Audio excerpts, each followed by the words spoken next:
যেই সময় আমি এবং আপনি এই কোরআনের মজলিসে বসে আছি, ঠিক একই সময় আল্লাহর অসংখ্য অগণিত বান্দা হাসপাতালের বেডের মধ্যে মৃত্যুর সাথে পাঞ্জা লড়ছে।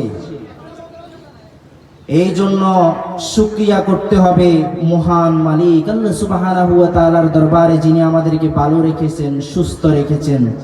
এই জন্য আবারও বলছি আলহামদুলিল্লাহ।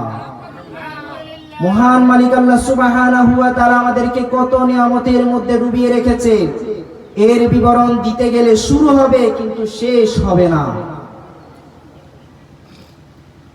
আমাদের শরীরের অন্যতম একটি অঙ্গ মস্তিষ্ক, যার মধ্যে আল্লাহ রাব্বুল আলামিন ৮৬ লক্ষ নিউরন দিয়েছেন, যা আমাদের ৩.৫ হাত বডিকে পরিচালনা করে।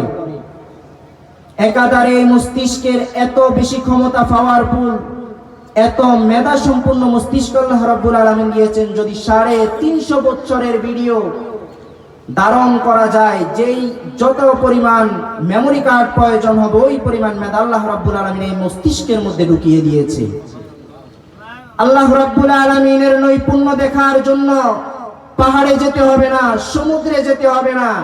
আপনি যদি আপনার ৩.৫ হাত বডির দিকে তাকান, তাহলে আপনি নিজেই অবাক হয়ে যাবেন আল্লাহ রাব্বুল আলামিন আপনাকে কি পরিমাণ নিয়ামতের মধ্যে ডুবিয়ে রেখেছে। আমরা কি কখনো কল্পনা করেছি? আমরা কি কখনো চিন্তা করেছি যে মালিক আমাদেরকে এত এত নিয়ামতের মধ্যে ডুবিয়ে রেখেছে?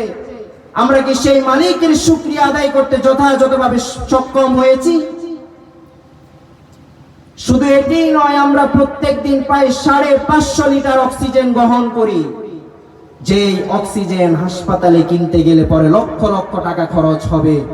এই পরিমাণ অক্সিজেন আমাদেরকে আল্লাহ রাব্বুল আলামিন ফ্রিতে দিচ্ছে। আমরা কি শুকরিয়া আদায় করেছি? রবের খেয়ে, রবের পরিধান করে, রবের জমিনে থেকে আমরা আল্লাহর কোরআন বিরোধী আইন বাস্তবায়নের জন্য বসে থাকি। আল্লাহ এবং তার রাসূল যা বলেছে তা বিরোধী কাজের কর্মে আমরা আমাদের নিজেদেরকে লিপ্ত করে রাখি। অথচ কথা ছিল আল্লাহ রাব্বুল আলামিন আমাদেরকে যেই শাশ্বত বিধান দিয়েছেন, আল কোরআনুল কারীম দিয়েছেন, সেই কোরআন যা বলেছে, রাসূলুল্লাহ সাল্লাল্লাহু আলাইহি সাল্লামের নবুয়তের বিপ্লবী জীবন আমাদেরকে যা বলেছে, তা আমরা আমাদের জীবনের মধ্যে বাস্তবায়ন করব।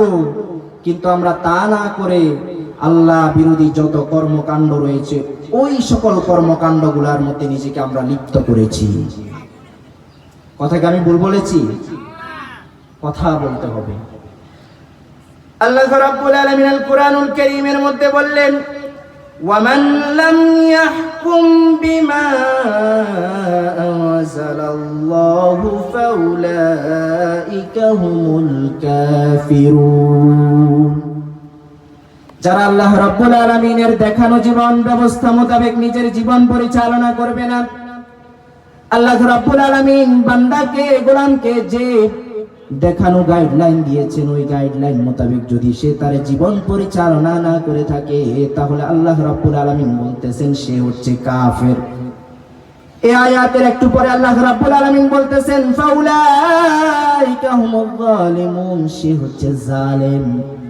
আবার আল্লাহ রাব্বুল আলামিন এর একটু পরে বললেন ফাউলাইকা হুমুল কাফিরুন, সে কাফের।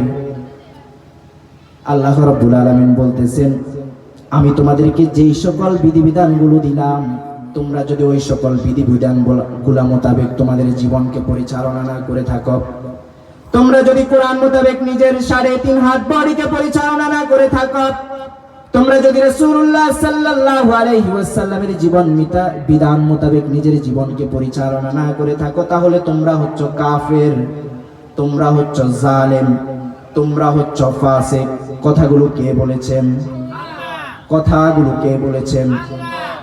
আল্লাহ রাব্বুল আলামিন আমাদেরকে জানাচ্ছেন যদি তোমরা আমার বিধান না মানো তবে তোমরা কাফের, যদি তোমরা আমার বিধান না মানো তবে তোমরা ফাসিক, যদি তোমরা আমার বিধান না মানো তবে তোমরা জালেম।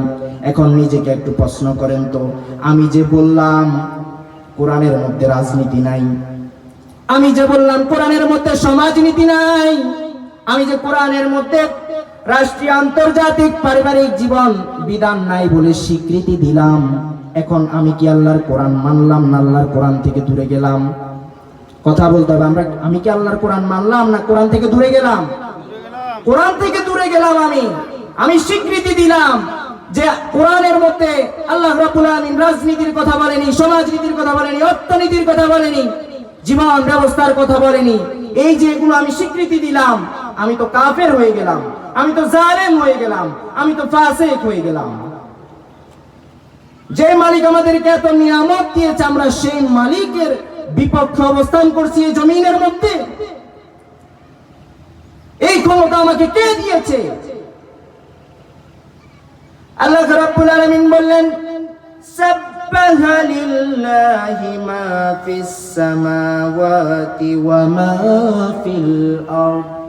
এই জমিনের মধ্যে যত মাখলুককে আল্লাহ রাব্বুল আলামিন সৃষ্টি করেছেন, সকল মাখলুক আল্লাহ রাব্বুল আলামিনের দেখানো বিধান মোতাবেক আল্লাহ রাব্বুল আলামিনের পথে চলে, আল্লাহ রাব্বুল আলামিনের জিকির করে। কেবলমাত্র জিন এবং মানুষ জাতি ব্যতীত, কারণ এই দুই জাতিকে আল্লাহ রাব্বুল আলামিন মেধা দিয়েছেন, চিন্তা করার মতো ক্ষমতা দিয়েছেন। এই দুই জাতিকে আল্লাহ রাব্বুল আলামিন দুনিয়ার মধ্যে ছেড়ে দিয়ে গাইডলাইন দিয়েছেন। কি দিয়েছেন? গাইডলাইন দিয়েছেন। পৃথিবীর সমস্ত যত ধরনের সৃষ্টি রয়েছে আল্লাহ রাব্বুল আলামিনের, সবাই আল্লাহ রাব্বুল আলামিনের শুকরিয়া আদায় করে, কেবলমাত্র মানুষ এবং জিন জাতি ব্যতীত।